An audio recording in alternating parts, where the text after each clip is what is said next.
Hello there, guys, and welcome back to Reborn with Michael Watson. Today I'm talking about how I figured out that this is a simulation and how I need to stop reacting to my life so I can start to change it. Guys, welcome to the channel. Here I simplify spirituality. For those of you who've been watching a long time, I've finally got some lighting going on. Hey, I might move my office around a little bit too, because someone the other day said that how can he be abundant? He's literally teaching under a staircase. It's not. It's not quite the case. I'm not in a staircase. This just happens to be the corner of my office. But one interesting thing comes to mind. The most powerful wizard, if to ever have lived under a staircase for a while. Harry Potter. So maybe I'm a Harry Potter wizard teaching on manifestation. Anyway, going into this, what do you think about it? Should I change up my office, guys? Anyway, I might face over there now and have a different wall. I don't know. It's still going to have some leaning parts of the ceiling because I'm in an old English type manor above a coffee shop thing. Anyway, it's interesting. But anyway, let's go into how did I learn how to control the simulation, or sort of not control. The word control really doesn't sort of sit with me well. How did I learn to manipulate the simulation that is this life? And I did it by looking into the wonderful aspects of the Bible, different spiritualities, and other things. Today I'm talking about Matthew 5:39. Okay? And I want to read it to you, and I'm going to tell you why it's important, and I'm going to tell you why I'm doing this, because I'm telling you, my friends, it is beautiful to share this with you, okay? So it says, but I tell you, do not resist an evil person. If anyone slaps you on the right cheek, turn to them the other cheek also. There's such deep meaning in all of this. Firstly, it means don't resist any evil person. It says person. Now, this is talking specifically about a person, but there's other things in the Bible that talk about every circumstance. It just means you do not need to fight evil. You do not need to fight any type of discord. You do not need to be reactionary to any type of discord in your life. How does that apply to life? Well, let's put it this way. You're living your life. Maybe someone has said something to you. Your parents have said, you go get a normal job. You'll never become an actor. You'll never become this. You'll never do that. And you say, well, I'm just going to turn the other cheek. I'm not going to try and fight them. That's their opinion.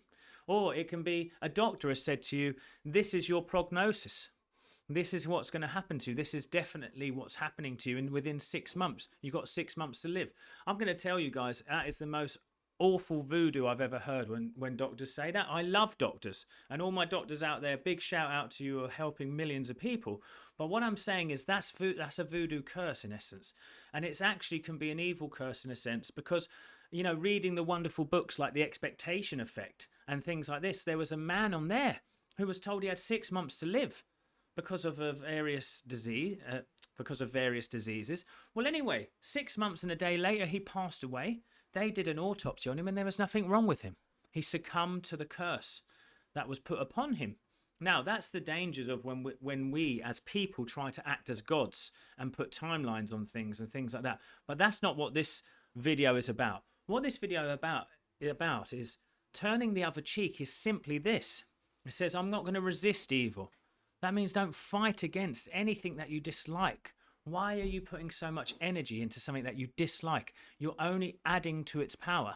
You see, because the power of awareness and the power of your focus is divine in nature, and divine expression is only ever to expand.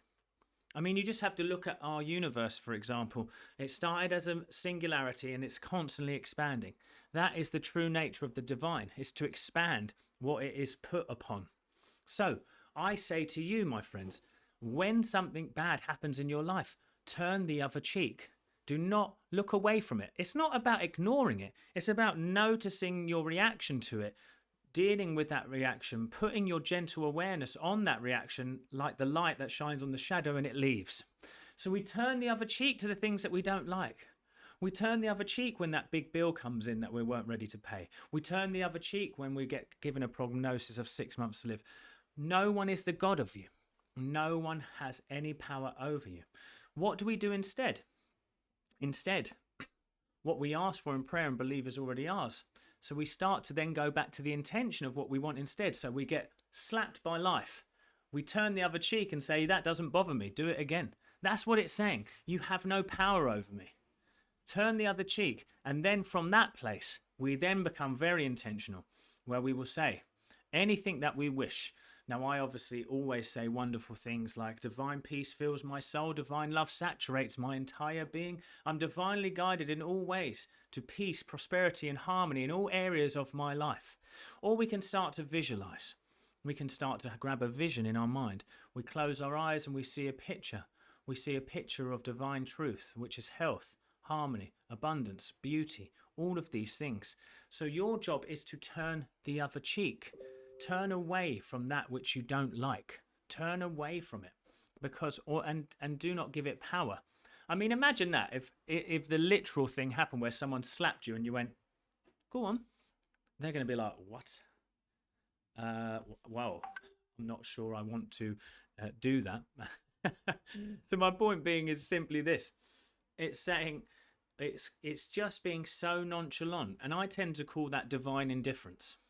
You become so indifferent to the things that you don't like that you start to allow the natural channel of the divine. The nugget here that I want you to take away, though, is that divine expression is always expansive. So if you focus on that which you worry too much, like in Job where it says that which I greatly feared has come upon me, it expands. So if you turn the cheek and say it's meaningless, one of my favorite words to ever say to problems is it's meaningless. I'll give you an example today. So I'm looking at a new accountant. He said something about I'm a UK based business, so I'm VAT registered. He said something about my last tax return, which made me feel concerned. The natural reaction was concern. Okay. But instead of taking action from that concern and being frightened and letting it consume me, I just watched the concern instead until it left. I turned the other cheek to that statement because I know that the true source of my supply is divine in nature. So he was not the God of me in that moment. Now, he's a great accountant. I'm looking forward to working with him. We're going to do great stuff. But it's in that moment, for a millisecond, I gave him all the powers and made him a God of me. You do not make any other thing in your life a God of you. You turn the other cheek because nothing can hurt me. If God be with me, who can be against me? These are the divine truths of life. Comment down below, guys. What do you think about what I've said today? What do you think about my lighting rig? I mean, it's simple, but hey, it's a little bit fun. What do you think about these videos?